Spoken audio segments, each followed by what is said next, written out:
So this is an interesting one. So thank you all for tuning in. Pretty excited to show you what our group has done here this semester. So to jump into it, we worked on thermal surveying of deer populations in collaboration with Mote Intelligence, and we'll tell you about that here. Maybe. So we'll go over the project itself, some of the background, our team itself, the technology that we used, some of our methods, the results that we got out of it, and then some conclusions. So just an introduction, Advanced Lab is a upper end Juniata College physics course in which standing seniors and juniors are able to work on many different projects. However, this semester things were a little different in that we worked in collaboration with this unmanned drone company, Remote Intelligence. And they specialize in using these unmanned aerial drones to do surveyings for either population or, as we hear about with the methane team, to do methane detection. And they also use it for, I think, other crop health standards and stuff like that. So they're trying to incorporate unmanned drones into the surveying field. So currently, the methods that are used for deer surveying, spotlighting, which you got at night, infrared triggered cameras, and then thermal imaging by manned aircraft, so either helicopter or plane. So issues with these, quite labor intensive, very time consuming and expensive, especially for the manned flights, expensive, and there's a large carbon footprint there. So Remote Intelligence is trying to incorporate the drone, just like we were talking about, to make this more of an automated and low-key task. So when they came to us this semester, it was kind of just an open discussion about what they do and what our students could help them with. And we kind of settled on the idea that we could help them automate detecting the deer within their drone images.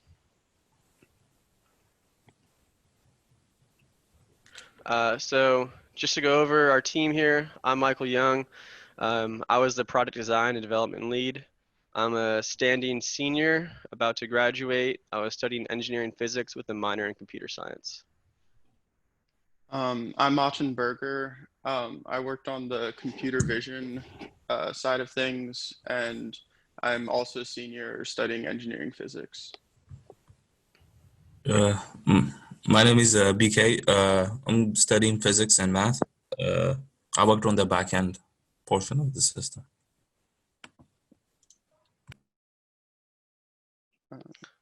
I don't know if Kaleb's tuned in yet. Kaleb's also a standing senior studying physics with a minor in CS, I believe. And he worked on the front end of this project. And my name's Charlie Kovach. I'm a standing junior. My POE is engineering physics with a secondary emphasis in theater. And I worked alongside Martin on the computer vision.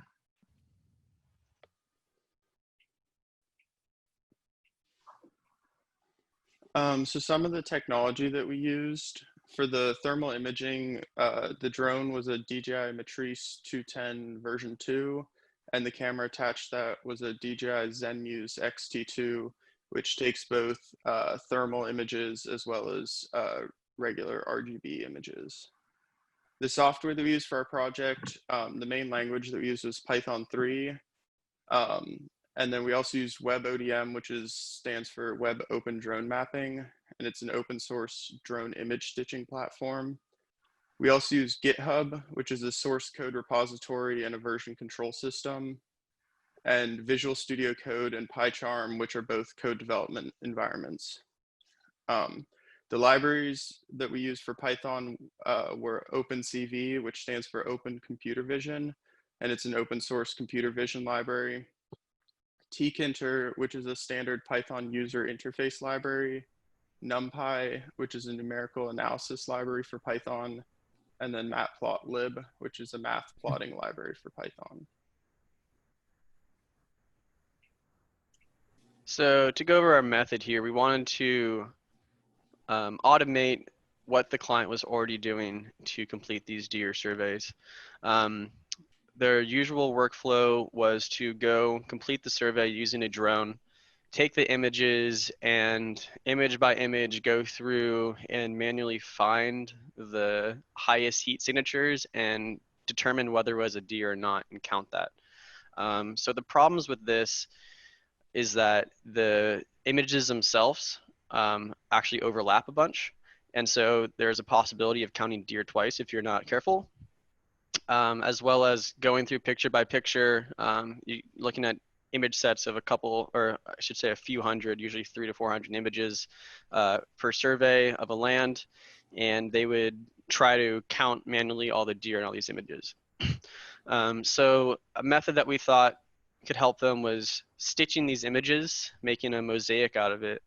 And that way you can try to eliminate, using unique features in image stitching, the double counting of the deer. Plus it would give you an overall surveyed view of the land itself. From there, we wanted to implement some computer vision detection. And for the thermal images, this actually wasn't too difficult, as the thermal values for deer simply show up as a higher or a lower pixel value based off the temperature of the object it's seen. And so by doing this, we can actually threshold out the pixels we care about seeing and use certain computer vision algorithms to look at these blobs, as we call them, and count them. And then we would allow the user, our client here, to play back our picture, our mosaic that we've created with the deer that we found, and display the regions of interest and actually display the number of deer that were counted within the region.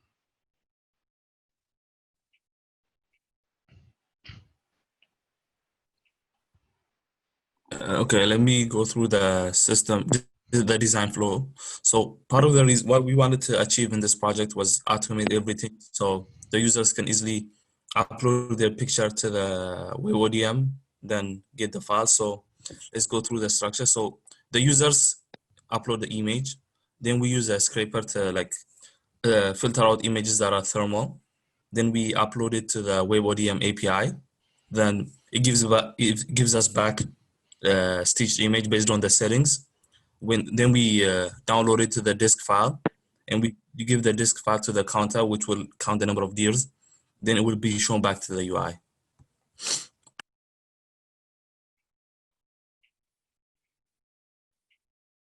You want to fill in, or Caleb, you here? Yep. Okay, sorry. Apologies for being late. I was having some issues with connection. Anyway, this is what the overall user interface looks like for the app. A very important part in designing the front end was considering the fact that how intuitive and how understandable the whole experience would be. So we opted to go for pages that were very easy to understand and easy to follow. The front page, as you guys see, has a layout where users can choose to create new projects, add tasks to an existing project, or view stitched images, or change their WebODM settings. Each button opens up a new page. For instance, if the user decides to create a new project, they would enter their project name, put it in the description, and if they decided to do add task, that would add a task to an existing project on the WebODM platform. And in the end, after they select the project, they select the folder that opens up a file directory inside their local computer, where they could select the images and then submit to the WebODM platform. After the stitching is done and the counting is done, the final image that appears is the one on the bottom that you guys can see, where they can count the deer and use different masks and stuff like that to get a count of what the image looks like and what their deer are.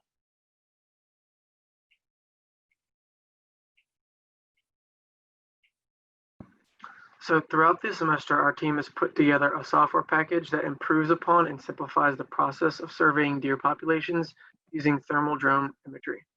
The current method is time consuming, so the program that we have created will improve the speed and consistency of deer counting in the future.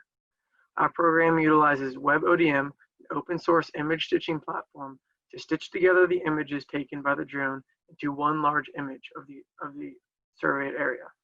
This allows the computer vision software to find and mark deer in the surveyed area faster, as well as reduce the risk of double counting deer in the overlapping images.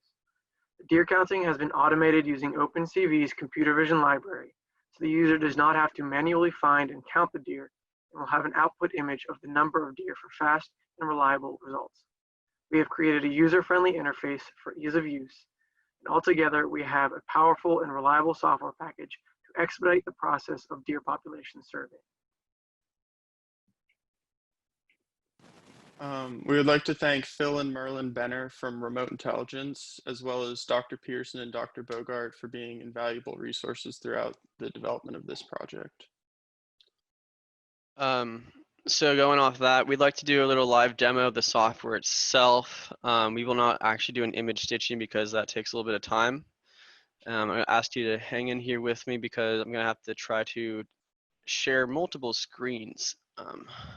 So we'll start off. Someone please stop me if they aren't able to see. Are we looking at Visual Studio Code here? Yeah. Okay.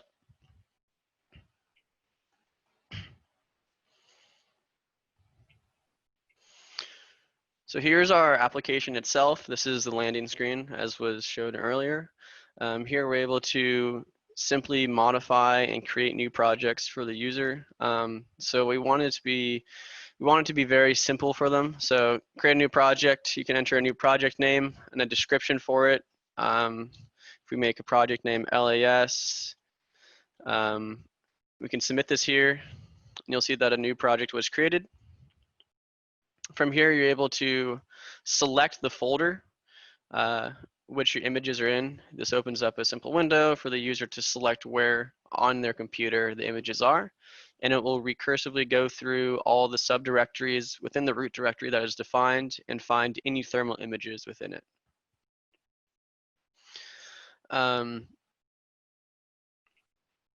Here we're looking at the actual tests, or sorry, I shouldn't say tests, the actual projects on the WebODM platform. This is hosted right now in Amazon Web Services. Here's the project we just made. There's probably nothing in it. If we wanted to add more pictures, we can do that here, or we can switch to another project and do that accordingly. Here are the WebODM settings. Our client is able to go in here and change the IP address of their WebODM instance, the username and password to log into that, and there's a couple other features in here, but we're going to hide that just for credentials and stuff. And then here's actually viewing the stitched image. Yeah, let's go here. Since we didn't stitch an image, I'm going to run this a little differently, and I'm going to try to reshare my screen here so that this is a little larger for everyone to view. Are we good to go here? Yep. Okay, cool. So this is just a sample image. This is actually one of the singular images that we would receive during the survey. So this is not stitched at the moment, simply just to show the size. It's a little better for demonstration purposes. So right now what we're looking at is the actual thermal image. This is a white hot image, so the wider regions on the screen are warmer. And you'll see there's these objects in here that are blue. These are objects that we have actually classified as being above a certain threshold. So all the objects here are above a 200 pixel value range, which we correlated with being above a unique thermal signature that we cared about showing. And then we have a simple blob detection, which runs a mask. Well, this is the mask really, but it runs a blob detection on this mask, and it looks at areas of pixels that are grouped together, and we can enable a minimum area for it to count. So if I were to enable, or if I were to change this so that the minimum blob area is 1, you'll see that we find 27 deer because it's counting nearly all the image or the pixels here, which are at least one area of pixel And if we increase it, we found that around a 15 pixel minimum area is a good detection threshold for deer surveying at the 300 to 400 foot altitude that they use their drones at. So then this shows it here on the map itself, and you're able to view the deer outlined in, I believe it's green. I'm colorblind, so kind of just take that for granted. And so you can see that our blue thermal signatures are outlined in green where we think we have found deer, and we classify that and we show that and give a count of deer. So with the larger stitched image, the client is able to review the whole surveyed area much simpler, and it's going to help automate their process in the end. Anything else you want to add, team? I think that's good. I guess we'll kind of just open the floor now to any questions that anyone may have. Great, thank you guys. That's really awesome. A lot of people here, which is fantastic. And so the way to get questions effectively might be to, through chat, say you've got a question and I'll call your name. Dr. Bogard's already posed some questions, but rather than me read out his questions, if he doesn't mind, I'm going to pass it across to Dr. Bogard to ask the questions himself.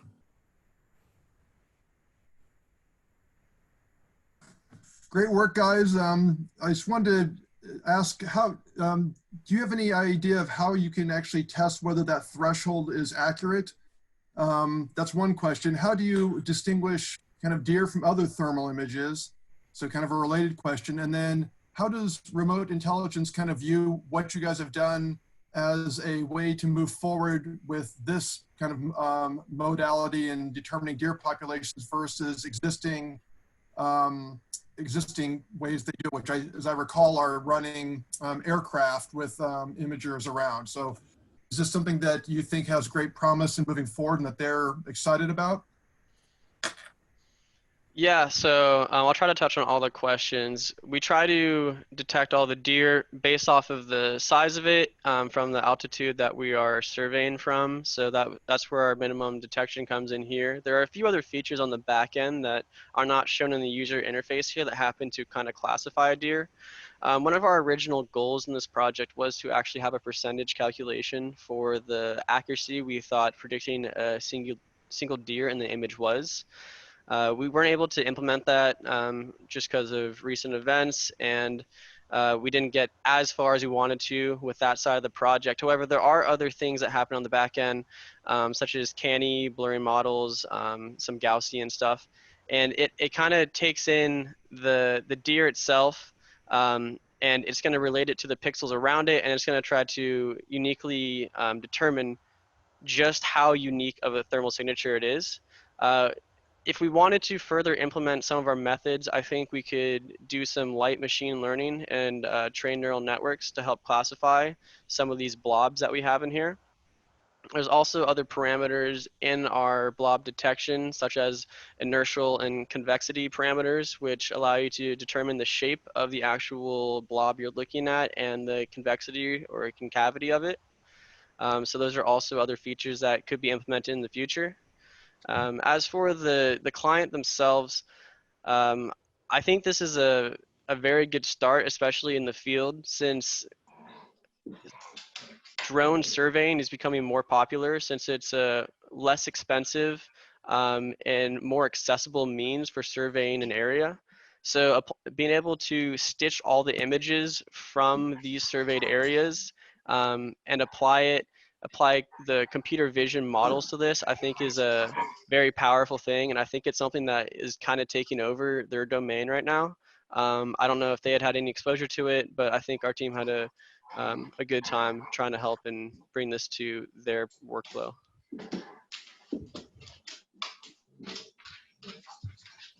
Anyone else? Fantastic. Next up was Amber Helzel-Ix has a question. Sorry if I butchered your name. Amber, could you get permission to do this on a captive deer farm with a known number of deer as a test for accuracy? I think we could get permission to do this on a captive deer farm. It's more so, I think, part of this, the testing and I kind of debugging of the data that we had. As COVID came and we started working remotely, it was also a little tougher on our clients to actually supply us with data from surveys that they did. So if in the future we were able to get more data sets and run more tests, we can, again, greater confirm the accuracy of our program.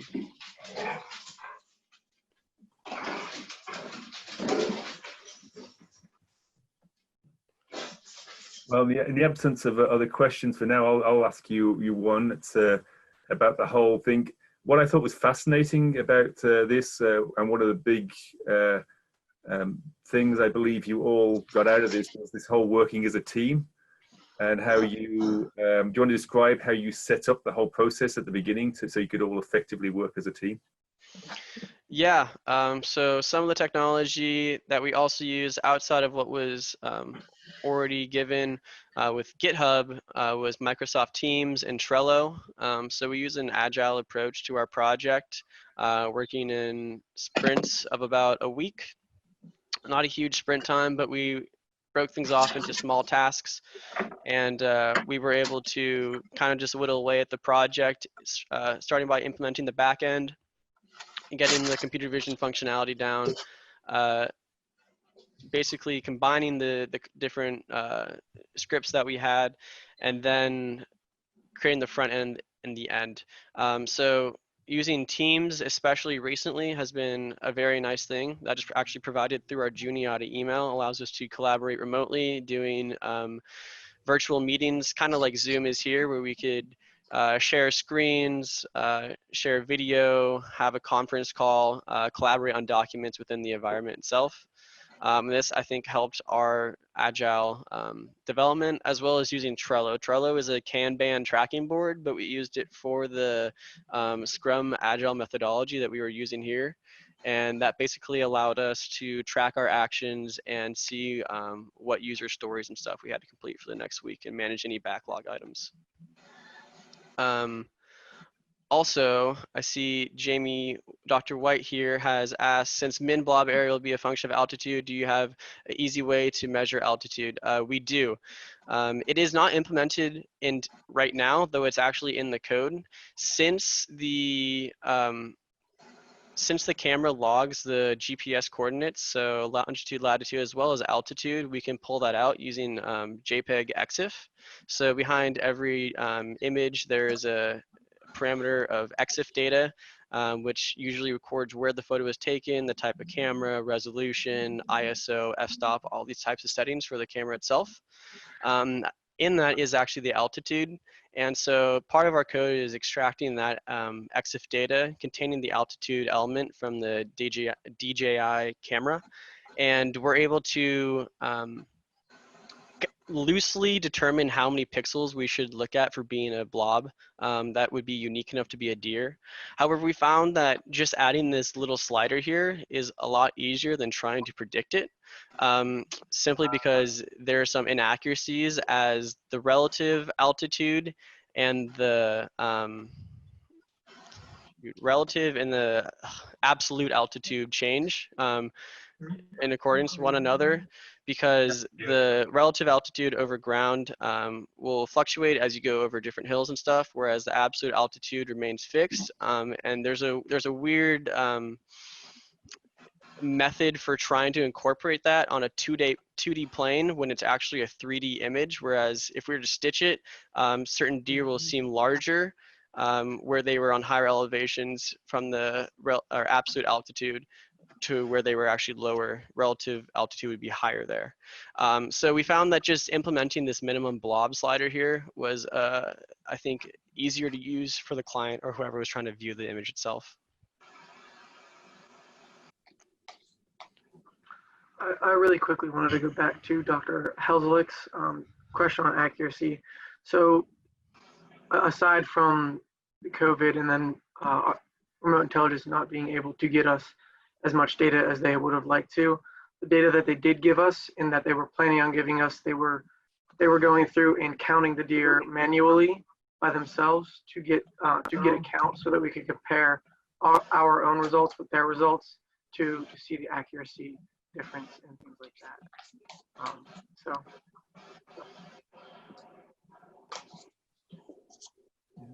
Great.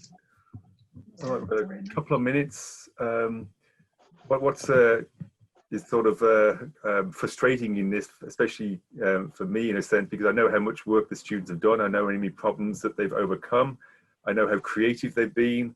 And it's what you've just seen here is a very small part of the whole thing they've done this semester. And you know, to finish off with, one thing that got me was, as you can imagine, stitching together these images. These are not low resolution images; these are high resolution images. And that's what the remote intelligence wanted, to be able to stitch high resolution images. And I think you can imagine the processing power required for that is quite intense. And so no one could do it. And the whole COVID-19 messed up us getting access to remote intelligence server. And so Martin creatively, through Amazon, I believe, got a $300 credit to use their server, and he's been using that to do all the processing this semester. Which again, it's the creativity, and that is fantastic. So, so yeah. I think to keep it on time, we should move on and to the next group, and hopefully have some more time at the end of that for more questions. Okay, I'll hand over to the next group. Take it away. Hi there, everyone. Let me get my screen shared. Let's see. Can everyone see the screen? I can see it, or hope. Just move you guys. It might be helpful for someone watching that's doing a lot of kitchen activities to mute their computer. Dr. Pearson, I think you have control over that. And you're muted too. Yeah, I think Dr. Pearson can manually mute people. I think he's working on it. Okay. All right, well, we'll go ahead and get started here. So we're the other half of the class with Advanced Lab. We worked on aerial drone methane detection for the course of this semester. My name is Hope Greenspun. I'm Emma Moreland. I'm Trina Papanastasiou. I'm Tanvi Pande. And I'm Tristen White. And we're gonna get started here. So first and foremost, I'll go over the outline of what we'll cover today. So a brief overview of the research that we've done, the background information, and why we're doing this research. We'll look into using drones for methane detection, which is our solution to problems with methane leaks. We'll go into in-house experimentation, the things that we did at Juniata prior to COVID-19. Go into remote experimentation and the various solutions that we looked at. And then we'll close off with our next steps and what we imagine remote intelligence or the underclassmen who will come into Advanced Lab, what they can do with this project. So with any project, it's important to get some background information out of the way. And to start off with, since our project is about methane, I figured it'd be very important to mention why we should monitor methane in the first place. So why monitor methane? Well, first and foremost, methane is a pretty dangerous greenhouse gas that is capable of being even more potent than CO2, being able to trap about 84 times as much heat as CO2 over the next 20 years after the methane has been released. And if left unchecked, this methane will find its way deep into the atmosphere and linger there for over a decade of time. And not only is that a waste of energy, it's also a waste of not only methane, but huge economic loss. It's estimated about $30 billion are lost globally each year due to leaked methane alone. And as mentioned before, besides economic cost, leaking methane has a huge environmental cost, giving methane a huge energy, economic, and environmental impact. Those are a few of the reasons why it's important to monitor methane. And on the diagram on the right, it shows us a simplistic model of what it's like to, even for a small little hole of methane to leak out of a pipe, how it's able to come at such huge concentrations. That small concentration can lead to a huge plume in the atmosphere that takes decades to go away. So now we know why it's important to monitor methane. It's also important to point out a few common sources of methane emissions and places where leaks are common. The fossil fuel industry is one of the most promising places for getting for methane leakage. Leaky pipes, mostly responsible for this, and poor seals in the pipelines. Surprisingly, active ventilated coal mines are also a leading producer of methane in the fossil fuel industry. This includes also non-properly sealed abandoned coal mines. Agricultural sources, including livestock management, animal handling, and manure spreading fields, release methane in great excess, along with waste management sources, including cleaning water and removing waste products where methane is released and if left unchecked.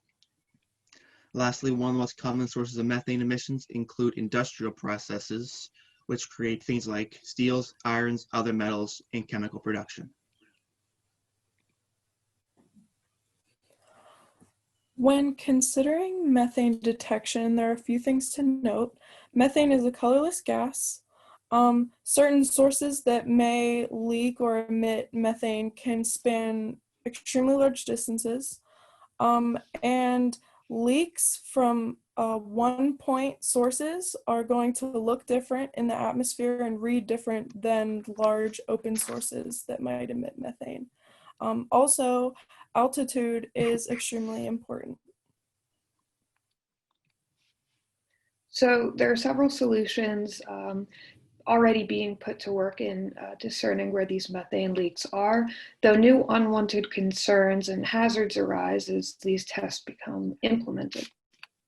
So one of the domineering solutions for detecting methane leaks is manned aircraft. So pretty much you'll have a helicopter that flies over top of a pipeline. Here you see this is our detector, and it will stay over. Inside of the cockpit or in the helicopter, a sensor goes off that pings how much methane is detected, and then the pilot will stay in that area to gather more data. Our leading concerns here are safety and cost. So although it gets the job done, there is a substantial amount of money needed to pay for the aircraft, maintenance, and proper care for the pilot being exposed to high concentrations of dangerous gas. And another similar solution is tracking dogs, but that poses the same problems some of them, in that you're exposing animal life or human life to these toxic gases. Another common way methane leaks are detected in places like pipelines that aren't just naturally always emitting methane emissions. Is to just do a drive-by. Like by these pipelines, there are driving paths for regular maintenance. So if people doing maintenance on the pipelines notice a gas leak, then I guess, that's a way, but some leaks may go unnoticed in this method. Also, this is a time-consuming and potentially dangerous way to try to monitor all methane leaks, since, in the second picture below, you see how the pipeline goes up into a mountain range. So trying to look out for the safety of people working on this.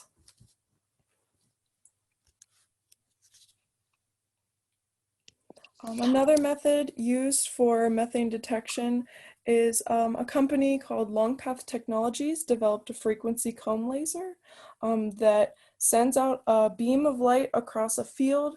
This picture to the right is one of these images taken by the laser over a drilling field in Colorado. So you can see the plumes coming from each well and how it can span these large distances and track everything that's going on. However, the laser needs to be mounted pretty high, needs a good view, and this method wouldn't really work for sources like pipelines that would need to be monitored, since terrain and mountains might be in the way.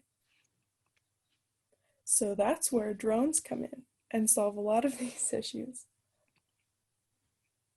So this semester, we collaborated with Remote Intelligence. Their company implements drones for scientific research and data collection. They're one of the few companies in the country that are pioneering aerial drone methane detection, and we had the privilege of working alongside them with this. This is a really new project for Remote Intelligence, so a lot of our work involved familiarizing ourselves with the drone and the methane detection technology and its capabilities. So this semester, we worked with an unmanned DJI Matrice 210 version 2 drone, which was mounted with a soarability sniffer 4D. There were a lot of advantages to using this method for methane detection. It was capable of flying over intricate and precise. It was capable of flying very intricate and precise missions that allow us to collect meaningful data at a variety of altitudes and over difficult terrain. Compared to the traditional methods of methane leak detection that were described earlier, drones provide a much more time and cost-efficient way of detecting pipeline leaks. This specific detector that we use has a very professional and analytic software for analyzing the data as well, which was like super useful for us to analyze the data. So this specific technology uses a non-dispersive infrared sensor, or NDIR. So this uses spectroscopy to measure IR wavelengths that are absorbed by the air sample. So as air flows in to the gas valve and into the air sample itself in the little air capsule, the gases are identified and their concentration is measured as infrared wavelengths are emitted through the gas molecules. So with any solution, it's important to analyze the pros and cons of that solution. The pros of using a drone and methane sniffer in tandem cover a lot of the cons that the other previously mentioned solutions already have. For instance, drone use is much safer for humans as it does not expose dangerous levels of methane to humans or animals, especially at high altitudes from helicopter-based methods. And of course, faster results, because the sniffer is linked to a screen that can interpret methane concentrations in live time on that screen. And of course, drones are more efficient, maneuverable, and effective than ground and manned air missions. They can cover a large field in a shorter amount of time. And of course, while there are cons to using drones, a lot of them able to be worked around once a few things are required. For example, using drones, you're limited to your drone flight restrictions in the no-fly zones. However, it is very common, especially under research purposes, to gain permissions to fly for a certain amount of time in these no-fly zones with proper permissions. And although the cost of drone technology has gone down over the years, it is still relatively expensive. But luckily, once you have all the equipment, then it's only a one-time cost of equipment, and you'll be able to take care of it, and you will be able to take as much data as you want without having to reserve time for helicopter or anything else like that. So, whereas the Deer Survey Project was already a service provided by Remote Intelligence, they were just helping improve the process instead of counting the deer. Methane detection is not a service that Remote Intelligence offers to other companies at the moment. Our team was focusing on like preliminary studies of where to even begin diving into this project. So a few of the things that we were going to try to test and emulate was distance away from a gas source, how altitude may affect gas detection in certain ways, and propeller wash from the drones. We were going to try to emulate this in an in-house experiment situation with CO2 gas. So this is a little apparatus in the picture to the right that we created in order to try to test any of these variables to see if they would be meaningful to study. So at the top, there's a little green sensor. It's called a Pocket Lab Pocket Air CO2 sensor from a lab kit that our department had already. And we used Martin's phantom drone that he had for his own recreational uses and brought into the lab once we started this partnership with Remote Intelligence. And then we attached that to a wooden system so that we would be able to vary the height, since we're not actually allowed to fly drones on Juniata's campus. So yeah, the point was just to just get an experiment running, get practice with that, and see if we could acquire any meaningful data or observations. So before we go on to talk about why, about the results and the variables that we used for the CO2 testing, I just want to talk about why we used Pocket Lab 2 and why CO2 testing. So we use Pocket Lab because it uses the same detection method that the sniffer uses for methane detection, which is non-dispersive infrared, which Emma talked about earlier. The picture on the right shows how this works with the infrared light hitting the molecule and that transmitting light to the infrared detector. We used carbon dioxide because carbon dioxide is a non-dangerous gas compared to methane, and so it was safer to conduct experiments with that on campus. So some of the variables that we considered during our testing were the horizontal distance and the altitude from the CO2 source, which you can see is the tank on the image on the right. We moved the apparatus equal distances every time to take different to take data, which was shown on the Pocket Lab Air software. While conducting the experiment, we realized that wind played a huge role in this small range experiment, which was something that we hadn't considered, but is something that is that would play an important factor in real life. We also let out small amounts of gas at each trial run to make sure that it's a controlled experiment and we got reliable data. So we only had 1 day of experimentation before spring break, and so we weren't able to collect more data because this is a hands-on experience, but so we weren't able to translate this into a large-scale method, but we did gain valuable experience and figured out some significant factors that can be considered in large-scale testing that remote intelligence can use. So as Tanvi said, we had to change our priorities a little bit and change the layout of everything we were prior doing, all of our hands-on experiments.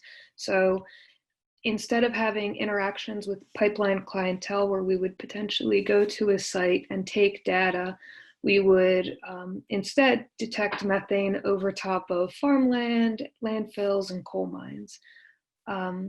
Instead of having the joint in-person collaboration with RI, our priorities changed to analyzing different various program solutions for displaying our data.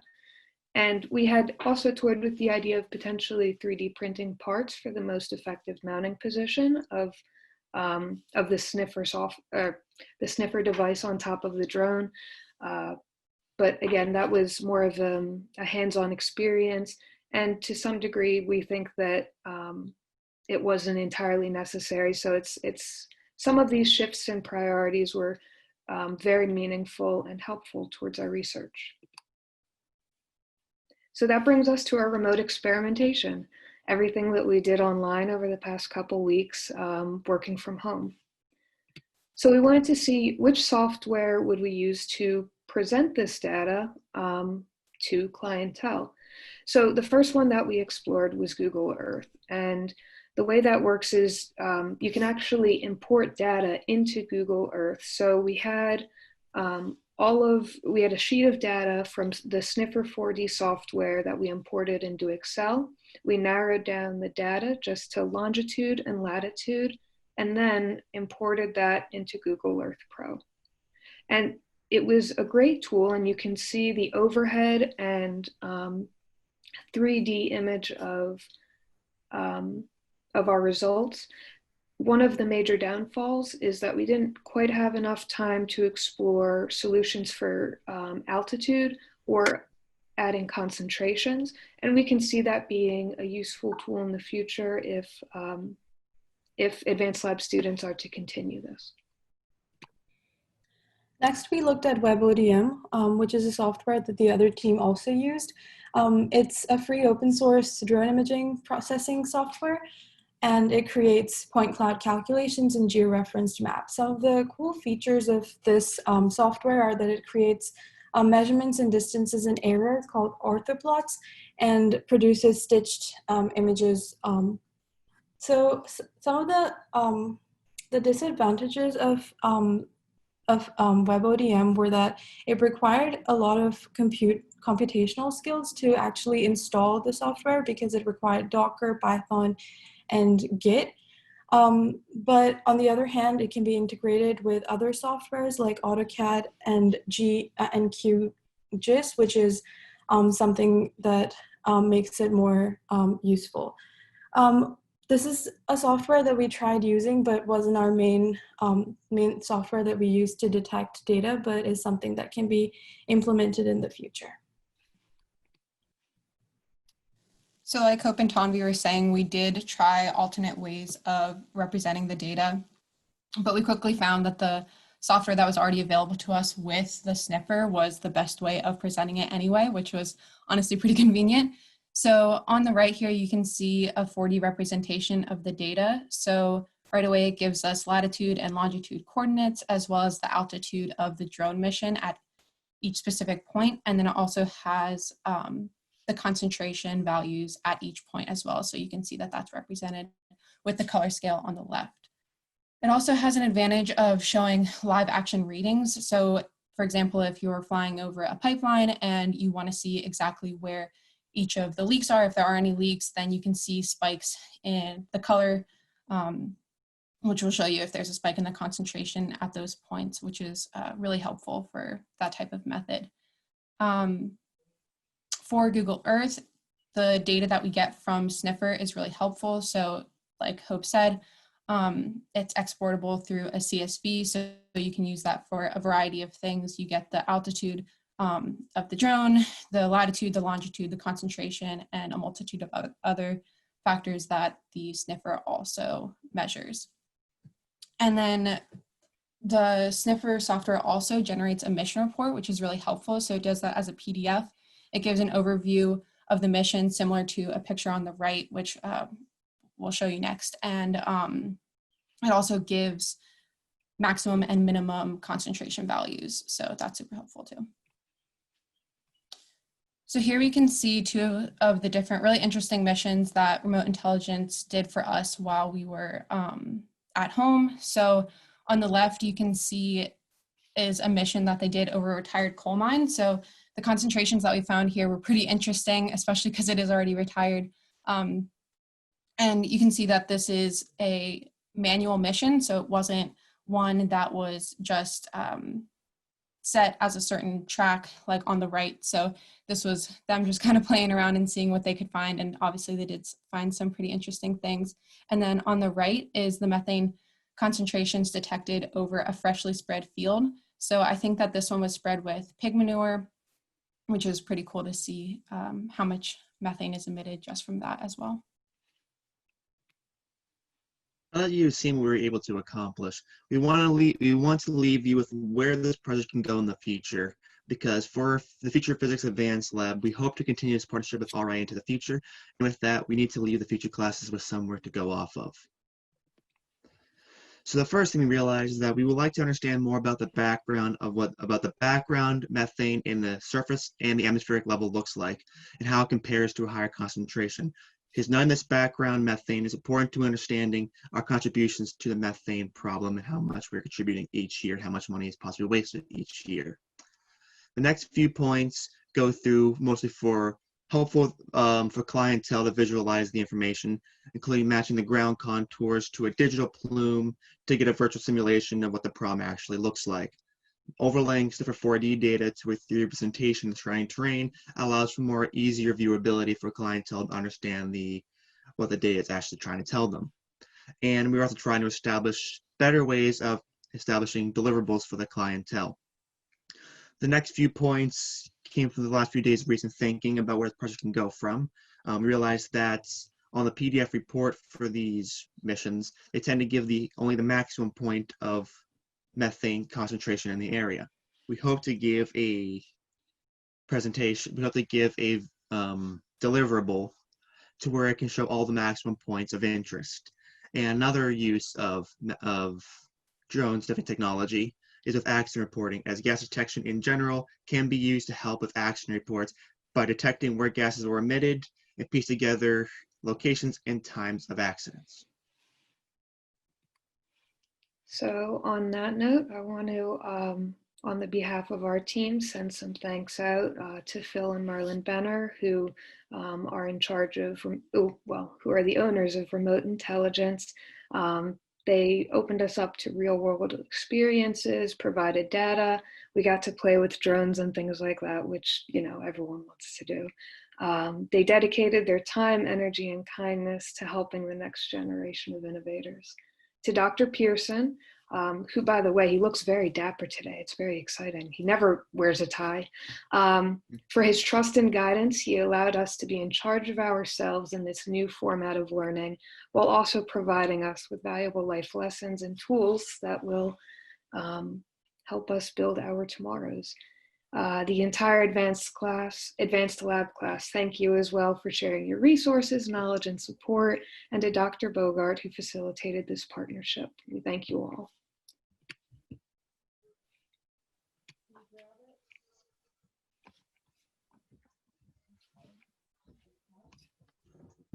Fantastic, fantastic.